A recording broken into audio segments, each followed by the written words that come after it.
नमस्कार, मैं हूं अभिषेक उपाध्याय और आप देख रहे हैं टॉप सीक्रेट। क्या अखिलेश यादव ने एक ऐसा दांव चल दिया है जो दांव बीजेपी के लिए खासा मुश्किल का सबब बन गया है। बीजेपी में इस बात की सोच और चिंतन है कि योगी आदित्यनाथ ने जो बात कही थी बटेंगे तो कटेंगे, उसका अखिलेश यादव की ओर से जिस तरह से जवाब दिया गया है, क्या वो एक नई जाति गोलबंदी की नींव खड़ी कर सकता है। और वो नींव जिस पर कि समाजवादी पार्टी कहीं 70% की जाति गोलबंदी न कर ले जाए। 70%, सोचिए, बड़ी बात है ये। इस समय समाजवादी पार्टी के जो पोस्टर हैं उनमें एक नारा छपा हुआ दिखाई दे रहा है, जुड़ेंगे तो जीतेंगे। माना जा रहा है कि योगी आदित्यनाथ के नारे बटेंगे तो कटेंगे का ये जवाब है, लेकिन ये बात सिर्फ सवाल और जवाब की नहीं है, इसके पीछे एक रणनीति है।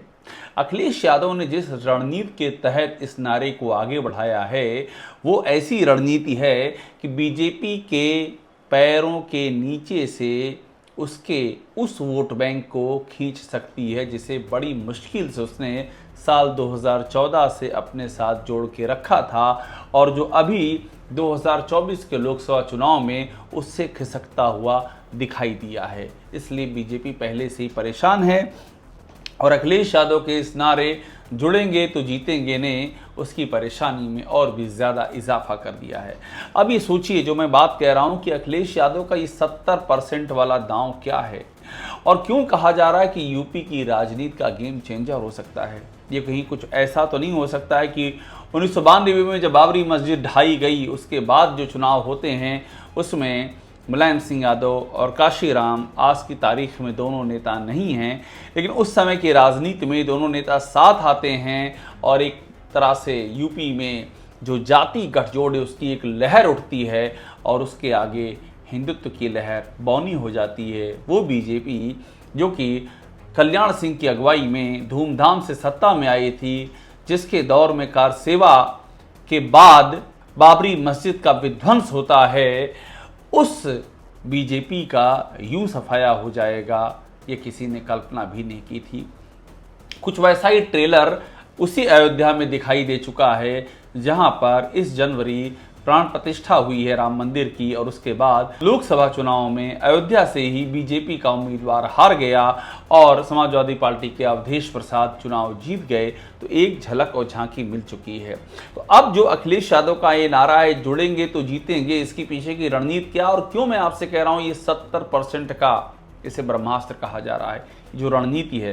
हालांकि मैं आपको बताऊं कि बीजेपी भी इसकी काट निकालने की तैयारी में है। उसे समझ में आ गया है कि योगी आदित्यनाथ के बटेंगे तो कटेंगे का नारा ये तो नुकसान ही करेगा, इससे कुछ नहीं होना है, इसलिए वो दूसरी रणनीति निकालने की फिराक में है। तो अब देखिए, आप जब यूपी के जातीय समीकरण को देखेंगे तो आपको समझ में आ जाएगा कि अखिलेश यादव ने जो नारा दिया है इसके पीछे की सोच क्या है।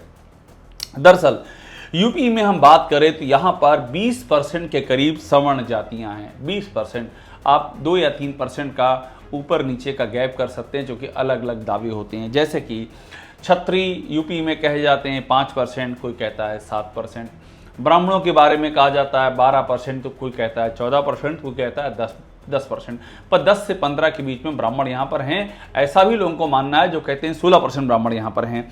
इसी तरह से वैश्य 2%, भूमिहार 2% और बाकी अन्य जातियाँ शामिल हैं। तो 20% के आसपास एवरेज लेंगे तो ये सवर्ण जातियाँ हैं।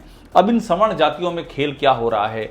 अखिलेश यादव ने समाजवादी पार्टी को जोड़ने के लिहाज से कई नए एक्सपेरिमेंट किए ताकि नया वोट बैंक जुड़े MY के आगे। अखिलेश यादव ने हाल ही में जो नेता प्रतिपक्ष बनाया है वो माता प्रसाद पांडे को बनाया है। ब्राह्मण नेता हैं समाजवादी पार्टी के, सिद्धार्थनगर से एक नहीं बल्कि कई बार विधायक रह चुके हैं और किसी को उम्मीद नहीं थी कि अखिलेश एक ब्राह्मण नेता को बना देंगे नेता प्रतिपक्ष। तो ये सीधा सा संदेश उन ब्राह्मणों को है जो यूपी में 12% से लेकर के 16% के बीच में कहे जाते हैं। जुड़ेंगे तो जीतेंगे की एक कड़ी तो ये ब्राह्मण हो गए, जो कि अभी आपने देखा। इसके बाद की कहानी आपको हम बताते हैं जो और भी ज्यादा दिलचस्प है। अब हम बात करते हैं ओबीसी की। ओबीसी वो वोट बैंक है जो कि गेम चेंजर कहा जाता है यूपी की राजनीति में। 40 से 45%, ये मैं एक एवरेज दे रहा हूं, 40 से 45% ओबीसी यूपी में माने जाते हैं। अब इनका जब बाइफर्केशन मैं अलग अलग आपको बताऊंगा तो आपको समझ में आएगा कि जुड़ेंगे तो जीतेंगे से अखिलेश यादव कौन सा ब्रह्मास्त्र चल रहे हैं। अब इसमें जो है 10% यादव हैं जिनके बारे में माना जाता है कि वो आंख मूंद के समाजवादी पार्टी को वोट देते हैं। कुर्मी 5 से 7% हैं। जो ये वोट बैंक वो है जो थोड़ा सा बीजेपी की ओर डाइवर्ट होता है, अपना दल की ओर डाइवर्ट होता है, समाजवादी पार्टी की ओर भी होता है, लेकिन 2024 में इसमें बड़ी सेंधमारी समाजवादी पार्टी कर चुकी है। इसके अलावा जाट वोट बैंक है, मौर्या है, मौर्या 5 हैं, जाट 4% हैं। मौर्या वोट बैंक में भी सेंधमारी समाजवादी पार्टी ने की है। राजभर 4% हैं। ओम प्रकाश राजभर बीजेपी के साथ आ गए हैं, लेकिन वो भी एक बीच का रास्ता बना हुआ है मामला, क्योंकि जिस तरह से अभी हाल ही में जो मऊ में जो लोकसभा का चुनाव हुआ और उसके पहले जो घोसी में चुनाव हुआ था, इन दोनों में जिस तरह समाजवादी पार्टी के उम्मीदवार जीते थे, उससे समझ में आ गया कि राजभर वोट बैंक में भी समाजवादी पार्टी सेंधमारी कर चुकी है। तो जुड़ेंगे तो जीतेंगे में ये राजभर, मौर्या, ये सारे वोट बैंक भी, कुर्मी, कुशवाहा, शाकी, ये भी आकर के इनको जोड़ने की कवायद बहुत जोर शोर से चल रही है, यानी कि नॉन यादव ओबीसी को जोड़ने की। इसके अलावा गुर्जर हो गए, निषाद, मल्ला, जिनके बारे में कहा जाता है वो 4% हैं, और अन्य 6%। इन सब में जिस तरह से अखिलेश यादव सेंधमारी कर रहे हैं, ये जुड़ेंगे तो जीतेंगे का एक बड़ा है। और ये जिस तरह से टिकट दे रहे हैं अखिलेश, वो भी देखने वाली बात होगी। अभी हाल ही में जो 9 उपचुनाव होने जा रहे हैं, इसमें मैक्सिमम टिकट ओबीसी और दलित को दिए गए हैं। ये अपने आप में देखने वाली खास बात है। और ओबीसी में भी नॉन यादव ओबीसी को खास तौर पर चिन्हित किया गया है। अब इसके बाद हम दलित वोटरों पर आते हैं। दलित वोटर आमतौर पे बहन जी को वोट देते आते थे, लेकिन उसमें भी सेंधमारी समाजवादी पार्टी ने की है। ये फिर वहीं आ रहा है, जुड़ेंगे तो जीतेंगे, एक अम्ब्रेला बनाया जा रहा है, इंद्रधनुष।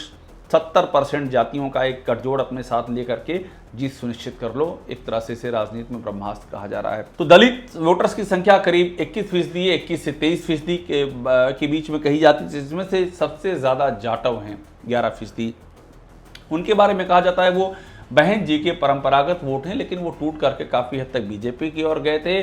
वो फिर से कुछ समाजवादी पार्टी में उसमें भी उनके वोटिंग हुई है, कुछ अभी बीएसपी में, लेकिन ये भी वोट बैंक पर समाजवादी पार्टी की निगाह है। पासी 3.5 से 4% हैं, कोरी 1, धोबी 1%। ये मैं छोटे छोटे बता रहा हूँ आपको, छोटे वोट बैंक जो हैं, खटेक, दंगहर, वाल्मीकि, ये सब मिला करके ये 4 से 5% ये भी वोट बैंक है। ये जो वोट बैंक है, ये बड़ा दिलचस्प है। अखिलेश यादव, जैसे कि अभी देखिए इस उपचुनाव में उन्होंने क्या किया है, गाजियाबाद सीट से सिंहराज जाटव को उन्होंने दे दिया है अखिलेश यादव ने टिकट। अब सिंहराज जाटव कम्युनिटी से बिलोंग रखने वाले दलित, गाजियाबाद सीट जनरल सीट पे दलित का टिकट दे देना भी वही है, जुड़ेंगे तो जीतेंगे। इसके पहले लोकसभा चुनाव में भी अयोध्या जनरल सीट अखिलेश यादव ने उम्मीदवार दिया, पासी अवधेश प्रसाद वो जीत गए। मेरठ जनरल सीट उम्मीदवार दिया सुनीता वर्मा, दलित, वो बहुत ही कम वोटों से हारी। अरुण गोविल को उन्होंने एक तरह से खतरे में डाल दिया, अरुण गोविल की राजनीतिक शुरुआत को, इस कदर वो लड़ी। तो ये है अखिलेश यादव की रणनीति। और इसके बाद जो मुस्लिम बसते हैं वो करीब 19% मुस्लिम हैं। अब मैं आपको एक आंकड़ा और बताता हूं, उससे आपको समझ में आएगा कि किस तरह से ये वोटिंग का पैटर्न रहा है। 19% जो मुस्लिम हैं, अभी तक स्थिति क्या रही है मैं आपको दिखाता हूं। अभी जो 2024 का लोकसभा चुनाव हुआ है, उनमें से 92% के करीब ने इंडिया गठबंधन, खासतौर पर समाजवादी पार्टी को वोट दिया है। 19 से 20% का 92%, कितना बड़ा एक vote bank already Samajwadi party के पास है। अपर कास्ट अभी तक मैक्सिमम 2024 की बात करें, और ये CSDS का आंकड़ा बता रहा हूँ, CSDS जो चुनावी सर्वे करती है, CSDS के मुताबिक अपर कास्ट ने 79% बीजेपी का साथ दिया है। मगर जिस तरह से इधर कुछ घटनाएं हुई हैं ब्राह्मणों को लेकर के, और उस पर भी अखिलेश यादव ने स्टैंड लिया है। गोरखपुर में पंडित हरिशंकर तिवारी से लेकर के लखनऊ में मोहित पांडे कि कस्टोडियल डेथ तक उन्होंने मुद्दा उठाया है। ये एक मसला बनता जा रहा है। कुर्मी और कोयरी, ये खास बात है, ये भी इनका वोट बट करके अखिलेश यादव की ओर आया है 2024 में। जो नॉन यादव ओबीसी हैं उनमें 60 और 34 के करीब का फासला है। 60 गए थे बीजेपी की ओर और 34 आए थे समाजवादी पार्टी इंडिया गठबंधन की ओर। अब यहाँ पर जाटों की बात कर लें, जाटों में बड़ी सेंधमारी कर ली, करीब 25% वोट मिले हैं जाटों के इंडिया गठबंधन को समाजवादी पार्टी की अगुवाई में 2024 में 25%, याद रखिएगा। और जो नॉन जाटो है वहाँ तो तूफान आया हुआ। नॉन जाटो में से 56% वोट मिले हैं समाजवादी पार्टी और कांग्रेस के इंडिया गठबंधन को, 56% नॉन जाटो में, और इंडिया गठबंधन को 56 और एनडीए को 29। तो ये है पूरा वोट का गणित, यानी कि जो दलित हैं, जो ओबीसी हैं, दलित में भी जो नॉन जाटो हैं, ओबीसी में जो नॉन यादव हैं, उनमें समाजवादी पार्टी से हमारी कोशिश कर रही है। और इसी को उसने मंत्र बनाया है, जुड़ेंगे तो जीतेंगे। और यही मंत्र बीजेपी के लिए एक बड़ी मुसीबत का सबब बन चुका है। इससे बीजेपी कैसे पार पाएगी, वो उसकी तैयारी में जुटी हुई है। और बीजेपी भी देखिए ज़मीनी पार्टी है, उसको भी जातीय कॉम्बिनेशन का बहुत अच्छे से आइडिया है, इसलिए ऐसा नहीं है कि वो कोई इस मामले में एकदम से मात खा जाएगी। वो भी पूरी तैयारी कर रही है। हरियाणा में जिस तरह से उसने जो काम किया कि SC/ST आरक्षण के वर्गीकरण का दांव खेल करके जो निचली दलितों में जो महादलित हैं उनको अपने साथ में लेकर के और एक ओबीसी सीएम देकर के बाजी पलट दी, ऐसा ही वो कुछ खेल यूपी में भी करने की तैयारी में है। लेकिन अभी तक जो संकेत हैं उसके मुताबिक जुड़ेंगे तो जीतेंगे अखिलेश यादव का मंत्र एक बड़ी राजनीतिक ताकत बनकर के उभर रहा है। और यूपी की राजनीति में माना जा रहा है कि एक नए किस्म का राजनीतिक भूचाल आ सकता है। टॉप सीक्रेट को देखते रहिए, लाइक कीजिए, सब्सक्राइब कीजिए, बेल आइकन दबाइए और यहाँ वो सारी खबरें आप देखिए जो लीक से हटकर हैं और आपको सिर्फ यहीं मिलेगी।